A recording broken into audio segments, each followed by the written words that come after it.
Magic Treehouse, Book Number 30, Hurricane Heroes in Texas, by Mary Pope Osborne. Chapter 3, Seek High Ground. It doesn't look like a day for a huge disaster, said Annie. Outside the cafe, people were clinging to their wind-blown umbrellas, but no one looked scared. Some even laughed as a man chased his cowboy hat down the sidewalk. At the cafe counter, a policeman was eating a sandwich and joking with the waitress.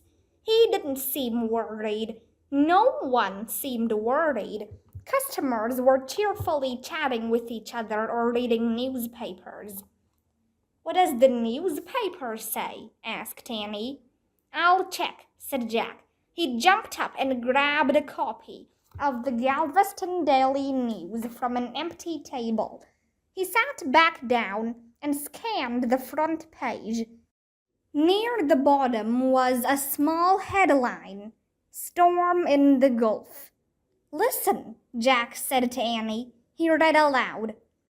"The awaited Gulf storm has moved north over Cuba. The Weather Bureau reports no new information about the storm's movements.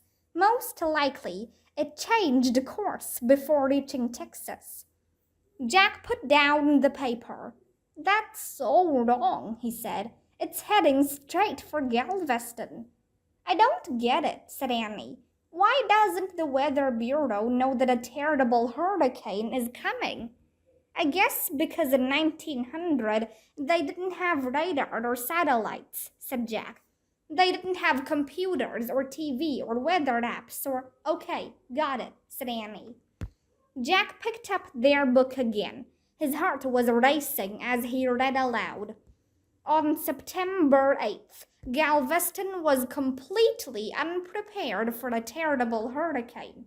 For 8 hours, raging winds and water rushed across the island. Thousands of lives were lost in the storm surge. "Thousands of lives? That's terrible," said Annie. "What's a storm surge?"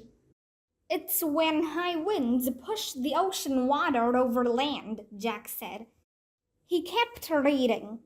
Seawater from both the Gulf and the bay covered the whole island. Those who fled to higher ground had a better chance of surviving.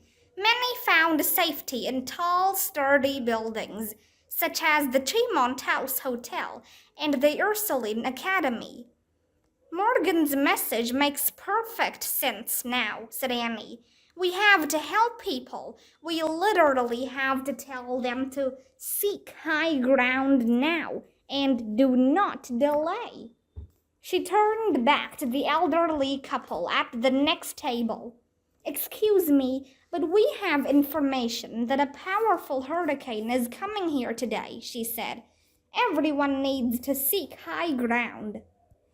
"Or go to the Tremont House," Jack said, "or the Ursuline Academy." The woman smiled at them. "You're both so sweet, wanting to help everyone. We're expecting a bad storm, but not a hurricane," she said. "She's right," the man said, "and we're used to bad storms here. That's why many of our houses are raised up on pillars. It keeps the floodwaters from coming in." Jack just nodded. "Okay, thanks," he said. He didn't know what else to do. He couldn't show them a book from the future. "Jack, we have to tell someone in charge," Annie said. "How about that policeman? He should be the one to warn everyone." "Okay," said Jack. Jack put their Texas book into his knapsack.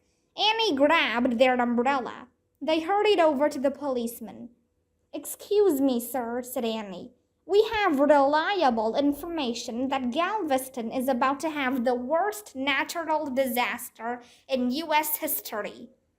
"That's right, sir," said Jack, trying to sound calm. "Everyone needs to seek higher ground or find shelter in tall, sturdy buildings." The jolly-looking policeman grinned. And where did you kids get your information? He said. Someone told us, said Jack. Someone really smart. Well, shame on them for scaring you, the policeman said. I spoke to our local weatherman this morning. He said we're going to have strong winds and some bad rain, but nothing more. But he's wrong, sir, said Annie. We're telling you the facts. I don't want you to worry, little girl, the policeman said kindly. Why don't you go have fun with all the young folks down on the strand? They're having a grand time watching the big waves roll in. I was just down there. Annie whirled back to Jack. The strand, she said. That's the lowest ground. Oh no, said Jack. We have to warn them. Thanks for the tip, Annie said to the policeman. Then she and Jack raced out into the driving rain. Water was rushing down the sidewalk. Jack struggled to open their huge umbrella, but the wind yanked it from his hands and carried it down the block. Oh no, there goes the umbrella, said Jack. That's okay, said Annie. We're already soaking wet anyway. With the rain pounding them, Jack and Annie started down 25th Street toward the Strand. The storm's getting bad, shouted Annie. And it's going to get a lot worse, said Jack. The wind pushed them down the street to the waterfront. Clam shacks, candy stores, and gift shops lined the boardwalk along the Strand. A crowd of sightseers, young and old, stood on the beach, cheering the huge waves. The waves hit a long pier and seawater shot into the air. The water splashed against the bathhouses on the pier, where swimmers changed their clothes in sunny weather. Annie and Jack dashed across the Strand to the beach. Listen, everyone, shouted Annie. You're all in danger. A huge storm surge is coming. Leave the beach. Run to high ground, shouted Jack. Now, now. Uptown, yelled Annie. Go uptown, now. Jack and Annie both yelled as loudly as they could, but no one seemed to hear them over the roar of the waves. Jack moved closer to the crowd. Listen, listen, everyone, he yelled. A terrible storm is coming, the worst natural disaster in U.S. history. Jack, Annie screamed. Jack, look, the storm surge. Jack turned around.